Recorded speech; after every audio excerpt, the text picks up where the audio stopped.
Yeah, I'm good, man. Mm, I want to mm. welcome you and everybody else to what is now the first episode of the Agronomist Office Meets Fire, Financial Independence Retire Early.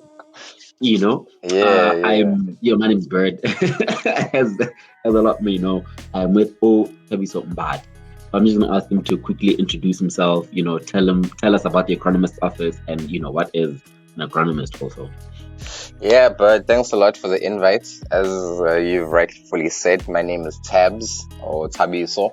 I'm an agronomist, so that basically means I'm a crop doctor. The work that I do is just to help farmers who are farming crops. These are plants that we sell or otherwise use.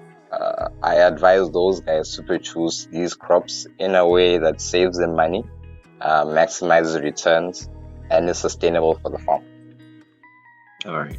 So you work with farmers at a commercial level, subsistence level, like at which level of So I work farmers with do you work with? so I work with farmers at all levels, but Okay. you usually find that it's the smaller to medium scale guys who need me more than the commercial guys, because the commercial guys, when they get to that commercial status, they've been using guys like me and other Uh, subject matter specialists along the way.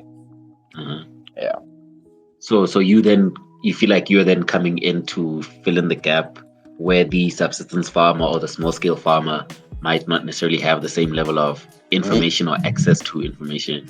Yeah, yeah. So I think it's good if you just take like a bit of a context into the whole thing, see how things are going internationally as well as in the whole country. So Yeah. internationally, when you look at commercial agriculture, you're looking at people that have or farmers or growers or producers, companies as well, that have a whole team of specialists that assist them in each stage of production. Mm-hmm. So if we are doing bookkeeping, we've got professional bookkeepers or accountants. If we're doing the production side of it, we've got professional practices or good agricultural practices that guide us in terms of how we do the production, as well as how we record our information for any other stakeholder from outside, so that they can be assured that we've been following the right processes. This is very important when it comes to accessing markets, as well as for maintaining traceability and ensuring that whatever you do on the farm, it's safe for the next intended people. Mm-hmm. So commercial agriculture internationally has that type of support, and to a large extent also in South Africa, commercial agriculture is largely supported. It also helps that because of the high amount of capital that it has, it's able to support these type of sundry services whereby professionals come and give their advice. They're able to afford it. Yeah. And then obviously internationally, the smaller the farmer gets, the less resources they have. And the same is true in SA. But you might find that other countries, they support their growers a bit better than maybe in SA. And I'll touch a bit on that. So in SA, we've got about 90% of commercial agriculture. Um, the demographic of those farmers are mostly white. Because of apartheid, we can't let go of the legacy. It's still there Yeah. haunting us. And then about 10% of which is African farmers are doing commercial agriculture. Now, obviously, that 10% is the definition of, African or black according to the South African definition, which is, Which includes Asians, you know, Indians, you know, and so-called. Oh, I mean, colors are black. So I mean, just Asians, Indians, and black people. yeah, yeah. So it's we all grouped in that 10%. And so we're still a bit far from maybe Yeah. if you were listening back in the day, the targeted 30% black Yeah. commercial Land ownership, agriculture. Yeah, they're commercial. Yeah. targeting 30%, but we're still falling short. And Yeah.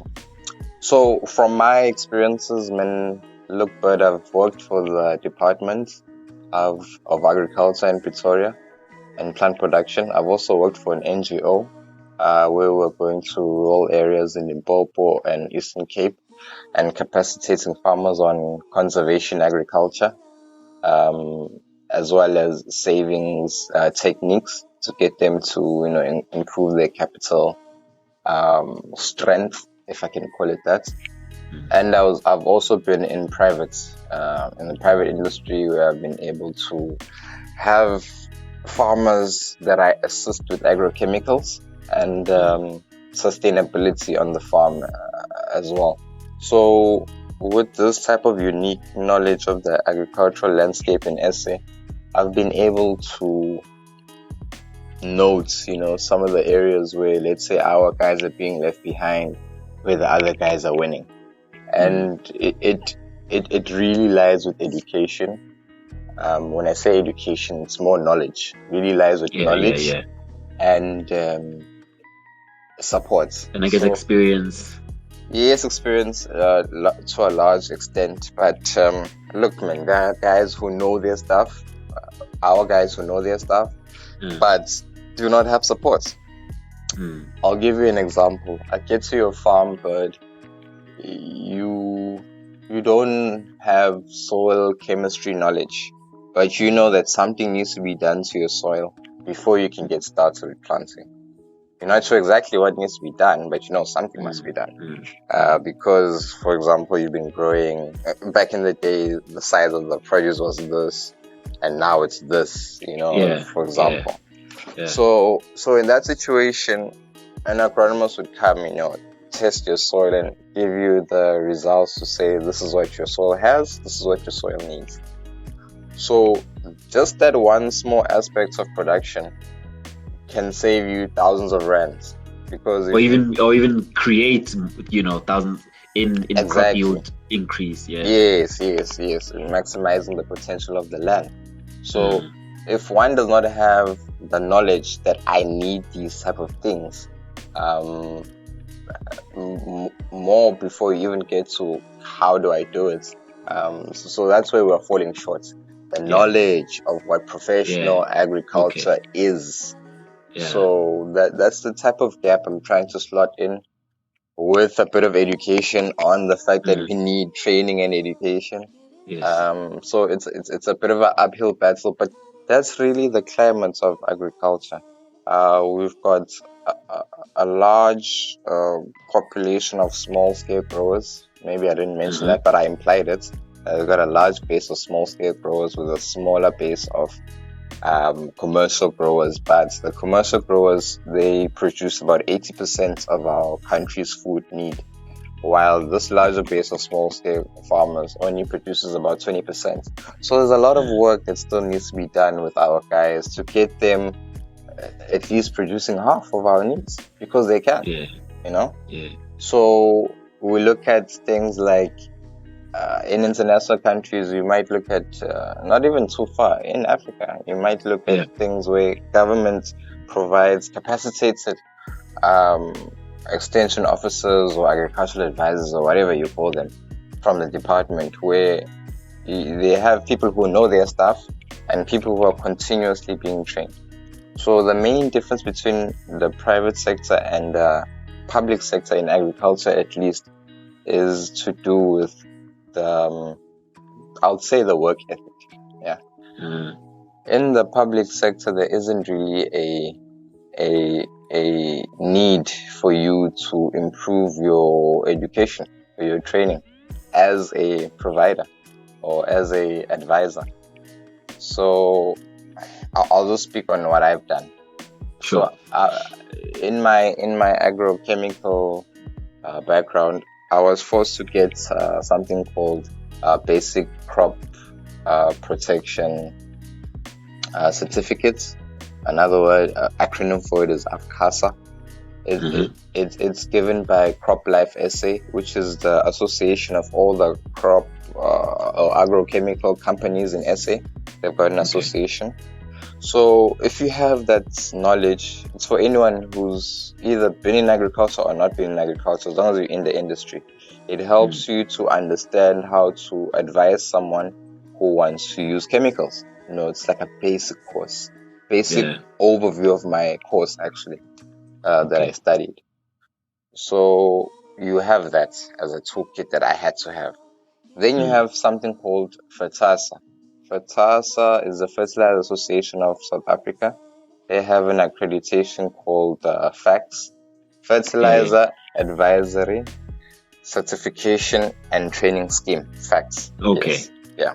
So yeah, that is a mouthful. It's a mouthful. But basically, when you do that, you become a fertilizer advisor. They give you this book. They give you this book here. They give you a month. They say, study this thing, come back and write 8 exams. So it's quite robust. Okay. It's not for anyone. Yeah. So it's tough. It's tough. Yeah. It's tough. Yeah. But that's what's needed. So what I'm hearing you say is that some of the reasons there's such a big discrepancy between the private and the public sector is that the expectations, the demands, the standards set by the private sector is higher than the public sector, and that's why the shortfall of knowledge, skills, and so forth come, seen in the public sector. You've summarized it nicely, but commercial agriculture has these considerations, and it's supported by the private industry. So the standards are where the industry wants it to be. The public sector is supported by the government. The standards aren't there. Hence, the farmers are not getting exactly what the market should be giving 100%. So if you don't get the standards right with the people advising, you're going to transfer the skills. Yeah. So that's how the rest of the world is doing things. So in SA, we're a bit behind because of these discrepancies that I've mentioned. But in all fairness to the government, they are trying. I mean, I think this year or last year they started this thing of agricultural advisor, practitioner. There's a certain name they're using for graduates who need work experience. So that they shadow the agricultural advisor or the extension officer that comes from the department. I imagine that thinking from the department is to say, okay, let's have some fresh knowledge straight from the university. Let's improve it decreased the high graduate unemployment levels, but also have fresh blood with a different view of 100%. already existing structures. 100%. Yeah, I'm just worried when it comes to that these guys were given 3-month contracts. So that's probably sometimes not even enough to see one crop grow from seed to harvest. That's assuming when the guys arrive, the people plant it, which is unlikely. You're not even there for the harvest, like that's actually very that's a big. I mean, you'd want to be there for at least the harvest of the crop you're there for, right? Yeah, and it also touches on this thing of there was vouchers that were given out during COVID by the government called P.E.R.S.E vouchers. The way these vouchers were not thought out, the way one could see that the people who made these vouchers are not farmers. The budget allocations for the different inputs, and you had seeds that were given the same budget as chemicals. There'll never be a situation where you buy seeds that are the same price. No. Chemicals are expensive. We import most of the stuff, so there's just no way. But to a point where, if you go to Facebook right now, I don't know how many groups there are where farmers are getting together and swapping those vouchers for money. That if your voucher that was supposed to provide non-financial relief is being swapped for financial relief, you've either missed the ball or the financial situation is very bad. In our cases, both situations. Yeah. So there's a big there's a big gap of just understanding between what the ground needs, like what farmers, subsistence or minimum scale farmers on the ground need, and what government is providing. There's no real connection or sharing of the solutions aren't focused on the needs, right? So the solutions don't focus on the problems. Yeah, they're solving their own problems. Yeah.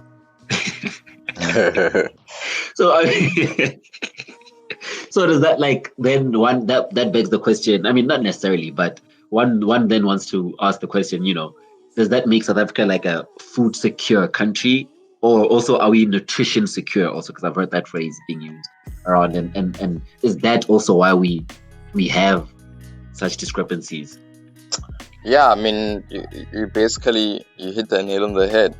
It's all organic. When I say it's organic, it flows naturally. It flows naturally from one thing to the other. So, because of this lack of high standards from the public sector to meet the high private sector standards, you find that South Africa is defined as food secure, meaning that on a national level, we do have enough food for everyone. But due to various issues, maybe owing to access and things like that, not everyone in the country has access to food.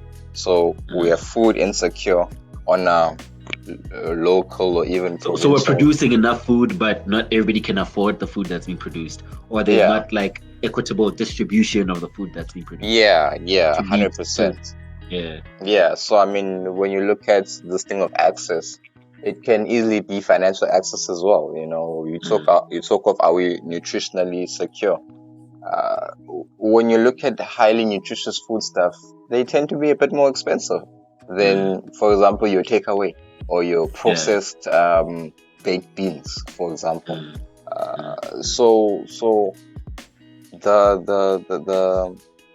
we as a population, we have less bargaining power when it comes to these highly nutritious food stuff. We know the stores where you find these food stuffs. They're not the most opening, welcoming to anyone with any. And you don't find them where the masses of our people are. You go to the real areas we're talking about. A taxi or three, So in that way, people are being excluded. But on a national level, we are food secure, we are nutritionally secure, as far as I'm aware.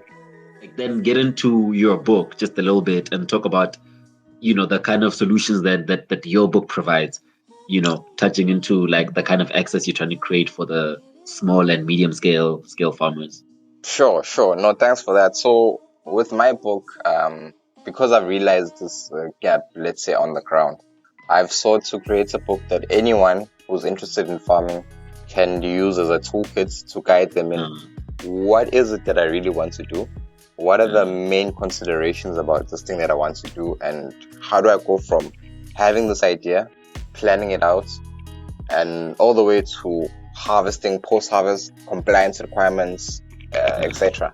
So I created this book to make it like a invaluable asset for the farmer, so that whatever you're doing, you're at least guided by this book to say, okay, if I am producing this particular vegetable for processing, these are the things that I should pay attention to. These are the stakeholders that I need to get in touch with. This is how I maybe report to ensure that whoever comes to potentially invest or work with me in future, they can have peace of mind. I guide you in ways that, let's say, the other guys are getting guided. So that we try and we bridge this gap that's there. Because if we don't take that knowledge from that side, bring it to this side, that's the only way we'll have one thing. So if we don't do that, we'll be pulling in different directions. So I just created this book to help us put in one direction. And because, to be honest, but if you go right now on Google or whatever online platform and you search how to start farming in SA, nothing you find will give you enough confidence to go right now to a piece of land, to my backyard and start tilling the land. Nothing will make you confident, because what you'll find there, or even give me enough efficient information for me to start from scratch with no knowledge, right? Exactly. And actually, what you'll find there is stuff that makes you go back and scratch your head, like, hey, business plan. I need to give me more questions. Find funding. Where do I find funding? It makes the finish line look further than it is. So this book here, I'm talking to you. I'm talking to you as a normal person. I'm telling you, this is what you need to do. This is why you need to do it. Let's get there. And this is how you do it also. Yeah, man. What is the name of the book? the I'll have the link in the description. Yeah, we'll need to put up the link and the picture of the book somewhere here. But the name of the book is A Basic Guide to Growing Crops. Yeah, look, I've been punching it so hard lately. I assume everyone knew the name of the book. But yes, the name of the book is A Basic Guide to Growing Crops. Yeah, no, I mean, I wanted you to say it. Like, I realized that I asked you about the book and you spoke about the book, but you didn't give the name. Yeah, man. Yeah, man. I guess to me, that just shows the important things on inside the book. Exactly. Content. Yo, my guy. The content of that book is quite massive, because I mean, you can imagine, to create the book, I didn't just sit there thumbsuck. I created the book and then I distributed it among some industry colleagues, and they were able to give feedback on it. So it's a thorough book. It's peer reviewed, right? It's peer reviewed. It's also been tested with the target audience, and practically so. Right now the price is sitting at $300. There is a promotion, $12 American. Yeah, there is a promotion at the moment where people can get 10% off. I will give you the link to that, so the promotion code for that. Yeah, look, the point of this thing is to get it out as far as possible. Get it to reach as many people as possible. In the short time that we have. Look, man, but climate change is a real thing. We shouldn't kid ourselves. These floods, we were talking about floods before we started this conversation, but these floods that are happening, it's not going to end. In agriculture, we call them high intensity, short duration rainfall, which is bad. It's bad because that type of rainfall removes the topsoil. The most nutritious layer of soil. Kills some of the crops. Exactly. Man, gully erosion happens. The whole landscape gets changed. So we need to have farmers. We've also been having a lot of sinkholes, Yes. So we need to have farmers who are prepared for this, and are able to attend to these problems on planning stage, whereby we have waterways, we follow contours, that type of thing. So education, training, that's where we need to start.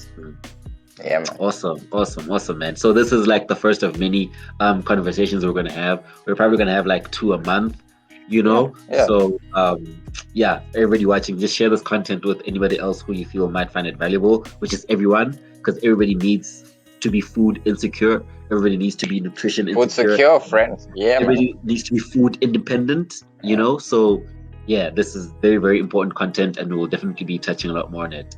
Thank you, Tabs. Thank you, Agronomist Office. Thanks a lot, bud. Thank you for the invite. And man, let's work hard to feed the nation. Yes, sir.